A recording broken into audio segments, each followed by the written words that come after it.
Olá, eu sou Cecília Celeste e aqui nesse canal falamos sobre livros. E para começar esse nosso novo ano, eu quero trazer aqui mais um vídeo da série Quem é que escreveu isso? Hoje, trazendo esse livrão aqui, Os Contos do Voltaire. Bom, tem vários contos aqui dentro, esse livro é muito interessante, né? Ele tem um humor ácido, assim, mas eu não quero falar muito sobre as histórias que tem aqui dentro, não. Eu quero falar sobre esse cara aqui. Você sabe quem foi o Voltaire? Se você não sabe, então você tem provavelmente menos de 14 anos. Se você tem mais de 14 anos, provavelmente você não se lembra quem foi Voltaire, mas você já ouviu falar no Voltaire, porque as ideias desse cara são a base daquilo que você conhecia como real até uns meses atrás como normal, e muito do que é o normal, desculpa, até hoje. Vamos falar um pouquinho sobre ele, mas antes, para te deixar curioso, eu vou pedir aquele teu like, né? Você sabe que esse like sempre me ajuda. Quem foi o Voltaire, gente? Bom, Voltaire foi um francês ligado à alta burguesia da França, né? Mas a família dele também tinha umas ligações com a nobreza, que nasceu em 1694. A vida dele é entre 1694 até 1778. Ele era um cara tranquilo, assim, super conformado com a vida, né? Ele ia e vinha da cadeia, né, por perseguições políticas. Não, ele não era um cara conformado. Senão nós não estaríamos falando dele e ele não seria importante para ninguém, não estaria nos livros de história, todos os livros de história. O Voltaire foi um dos principais pensadores iluministas, junto com Montesquieu e Diderot, entre outros. Tem muitos, Rousseau, Deus o livre, eu não falava Rousseau. Com a participação especial do João de Barro hoje. Bom, tá, e daí que eles foram iluministas, eu não sei o que é isso. Vamos ver um pouquinho o que foi o movimento iluminista. É um movimento de mudança de pensamento que o seu foco é mais na França, mas tem muitos iluministas no restante da Europa, tá? Mas o foco principal é na França. Porque o que acontece nessa época aí do século XVII, século XVIII? Principalmente ali no século XVII. O rei Luís XIV, também conhecido como Rei Sol, ele manda construir o Palácio de Versalhes e em troca assim, de alguns benefícios, digamos assim, ele convence a maior parte da nobreza a se mudar das suas terras para ir morar dentro do Palácio de Versalhes, porque aí estariam sob os olhos do rei. Nós estamos falando num período em que o absolutismo monárquico é muito forte na Europa. E o Voltaire vai ser um dos maiores críticos do absolutismo monárquico. Eu estou começando a entender por que eram indas e vindas à cadeia. Sim. E fugas para não entrar de novo lá. Ele teve algumas condenações. Porque ele criticava muito esse modelo. Qual é o problema de ter um palácio, não sei o que. Não, o problema não é ter um palácio. O problema é tirar alguém para Deus, assim, sabe? Eu entendo que é aquele momento. Eu não estou dizendo qual é o problema que a Cecília Celeste vê, tá? É o problema que o Voltaire via. Não te esquece, presta atenção aqui em mim, que esse vídeo é da série Quem é que escreveu isso? Não me interessa a minha opinião agora.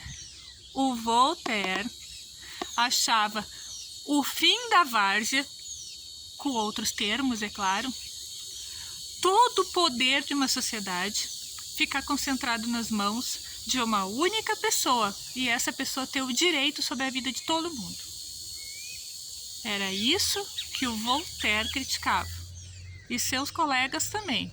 Tá? O movimento iluminista, ele vai defender, por exemplo, o liberalismo econômico. Hoje se fala bastante sobre isso, tá? Principalmente em épocas de eleições. Agora teve a eleição dos Estados Unidos ano passado, né?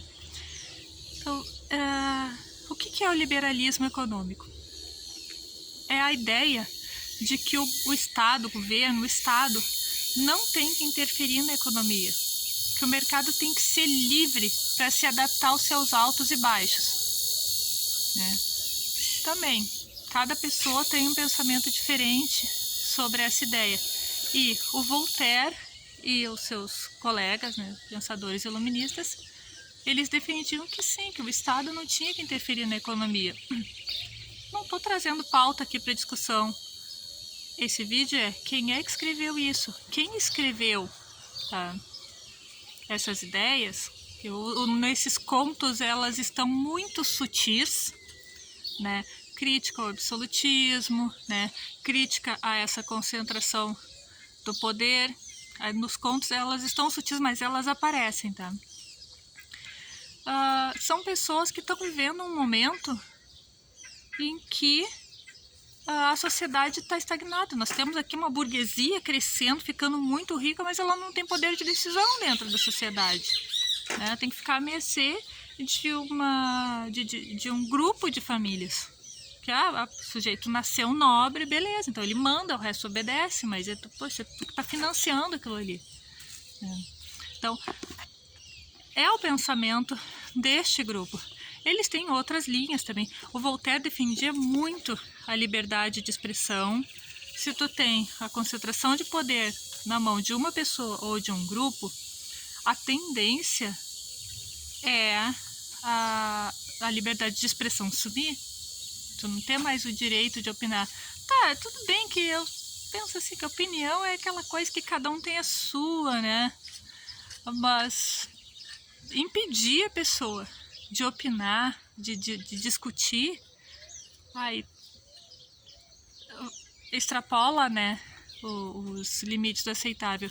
Agora tu imagina na época que não tinha nem como se discutir isso, que é a época do Voltaire. Então, ele morre um pouco antes da Revolução Francesa, né, ou começar a se estourar. Nesse período, essas ideias elas estão muito fortes. Elas vão servir de parâmetro, por exemplo, as ideias iluministas, elas vão servir de... É o novo normal da época, tá, gente? Por isso que o mundo mudou tanto. Elas vão servir de parâmetro, por exemplo, para a independência dos Estados Unidos, para a independência do Haiti. E o Haiti é uma coisa incrível. Grande coisa o Haiti. Grande coisa o Haiti. Não fala isso, que é feio, tá? O Haiti foi o primeiro caso de uma rebelião de escravos africanos que resultou na independência de um país. E detalhe, não era de qualquer país, era da França absolutista. Aliás, perdão, cala a boca. Da França napoleônica, pior ainda. Ai, que saudade do rei. Muitos diziam isso na época, né? Mas volta aqui, vamos voltar pro Voltaire, né? Quem é que escreveu isso? Ele está vivendo num período que tudo se discute, que tudo se contesta. Aqui no Brasil, por exemplo, o processo de independência do Brasil se dá num âmbito muito político, mas inserido nesse contexto de discussão das ideias, discussão do que é o novo normal, o que tem que ser refeito, o que tem que ser reformulado, né? Todos os processos de independência da América ocorrem inspirados nas ideias desse amigo aqui, dos coleguinhas dele. Inclusive, aquilo que você achava como normal na sua sala de aula ali até 1 ano e meio atrás, até um pouco mais do que isso, ou um pouco menos, até março de 2020. Aquilo que para ti era normal, é normal por quê? Quem é que disse que era normal? Porque todo mundo tinha que entrar numa sala de aula. Claro, tem escolas que eram diferentes, tá, gente? Mas a maioria ainda seguia esse padrão. Aí você entra, faz uma filinha, depois Cada um senta numa classe, um quadro, uma autoridade, a gente chama de professor, se não me engano era isso, do colégio. Brincadeirinha. Aí tem um quadro, uma autoridade, essa autoridade é a dona do saber. E do outro lado, enfileirados em classezinhas, olhando para esse quadro e para essa autoridade, estão os... Olha que palavra horrível. Alunos. Vou falar de novo. Perdoem-me falar esse tipo de palavra aqui. Alunos. Você sabe o que é um aluno? Por isso que na sala de aula eu chamo aqueles a quem eu ensino de estudantes e não de alunos. Um aluno. Vamos dividir essa palavra. A é uma negação. Luno é luz. Aluno é aquele que não possui luz, aquele que está nas trevas do conhecimento. Ah, que depressão isso aí. Os iluministas propunham a iluminação, a ilustração, né? Então, para que as pessoas fossem dotadas de luz, né, elas tinham que passar por uma autoridade que lhes ensinaria a luz. Então, eles eram alunos. Aí, olha só que interessante, no final do ano passado, né, agora no encerramento do ano letivo, que foi muito estranho, né, a gente teve que trabalhar em casa, e os estudantes em casa, e a gente, muitos, principalmente quem trabalha em escola pública, né, geralmente em regiões carentes, acesso à internet para todo mundo. Cara, não tem nem o que comer, criatura. Não vamos nos iludir, né? Para muitas escolas deu super certo, para outros nem notaram a diferença, porque já estava acostumado a trabalhar com essas mídias, né? Mas, enfim, mexeu. Eu estava conversando com uma estudante no fim do ano, e ela estava terminando o fundamental, está mudando de escola e tal. E ela disse, ai, Sora, tudo, né, foi tão diferente esse ano, a gente usou, né, e-mail eletrônico e atividades em casa, não era aquela coisa sala de aula, né. Eu acho que isso vai acabar mudando, né. E eu olhei para ela e falei assim, já mudou, né? Já mudou. Por mais que a gente, e eu não tô falando que há uma defesa, tá? E não é também uma crítica. Eu coloco a gente enquanto pessoas que participam da educação, tá? Independente se esse agente você é um professor, um pai, a pessoa da limpeza na educação, é o gestor da educação. Não interessa. Pessoas que, direta ou indiretamente, estão envolvidas com a educação de alguém. Por mais que a gente entenda, a gente passou uma vida inteira vivendo, né, e vivenciando na educação o modelo proposto por quem escreveu isso. Aquele modelo a gente viveu. O modelo dos séculos 18 e 19. Nós, adultos, nascemos no século 20. Estamos ensinando pessoas que nasceram no século 21. Olha quantos séculos a gente tem de defasagem. Por mais que a gente ache que nós vamos conseguir retornar aquele normal, o novo normal já se estabeleceu. Eu não consigo mais entrar numa sala de aula, não consigo, e trabalhar do jeito que eu trabalhava há 1 ano e meio atrás, porque eu conheço coisas novas hoje. E não estou falando só de tecnologia de informação, até o meu jeito de selecionar material, mesmo que a gente tenha que seguir, né, uma base, até o meu jeito de selecionar material mudou. Porque eu entendo que o mundo mudou, a sociedade mudou. Eu estou lecionando para pessoas que já nasceram numa era de transformação, numa era de mudança. E está na hora da gente trazer para o nosso pensamento quanto que a gente está disposto a mudar. Faz essa reflexão. Essa reflexão é a que eu trago para hoje e essa é a reflexão que eu trago para esse ano, tá? De 2021. Quanto que você tá comprometido com uma vida nova? Não interessa qual é a sua profissão, tá? Não interessa se essa vida nova se refere à tua profissão, à tua saúde, ao teu emocional, né, à tua relação familiar, aos teus estudos, não importa. O quanto você está comprometido com um novo mundo, uma nova realidade, um novo normal, digamos assim. Quanto você está comprometido com o novo? Porque muita coisa está mudando há muito tempo. Não é de um ano para cá que o mundo mudou. O mundo está mudando há décadas. E muitas pessoas insistiam em não ver. Me coloco junto ali também.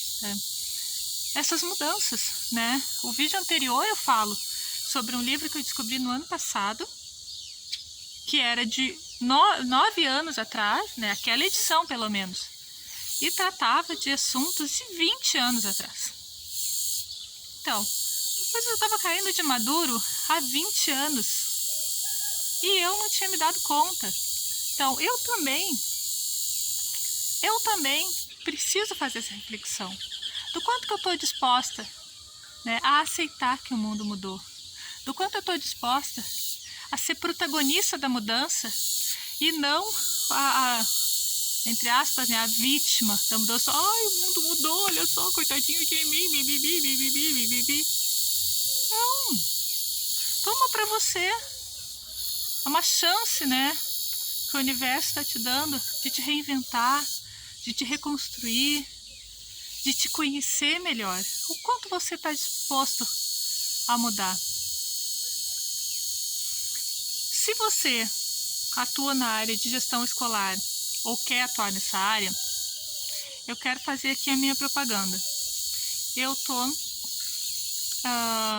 comercializando um e-book que aqui embaixo tá na descrição do vídeo o link, que fala sobre plano gestor, que é nada mais que aquele planejamento que você tem que fazer para o seu trabalho como gestão.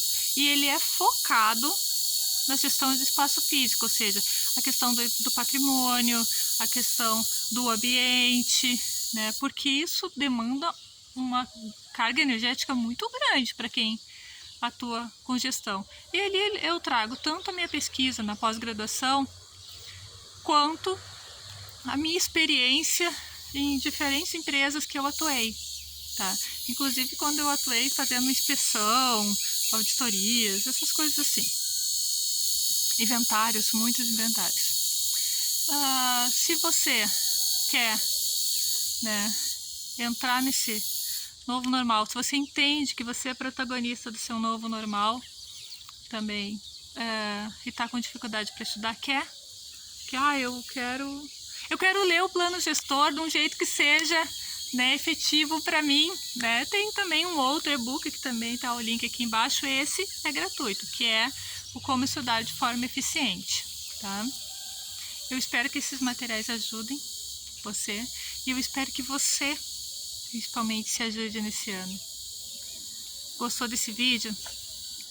Dá o teu like aqui, compartilha com os teus amigos, os teus grupos de WhatsApp, nas tuas redes sociais, Facebook, etc. Leva essa mensagem para outras pessoas, porque o mundo mudou e algumas pessoas não se deram conta ainda disso. E ele mudou e ele não vai voltar a ser o que era. Presta bem atenção, tá? Leva essa mensagem para outras pessoas. Vamos parar, vamos refletir, vamos pensar, né? Que aquilo que foi tão escandaloso um dia, que foi, nossa, que absurdo pensar que não pode ter todo o poder na mão do rei e tal, né? Aquilo que um dia foi umas ideias nada a ver, viajandonas, e que se tornou padrão das vidas que a gente conheceu, algumas coisas hoje são questionadas. E é assim que o mundo se transforma. Gente, obrigada aí pelo carinho. Fica com Deus. Um ano maravilhoso para você.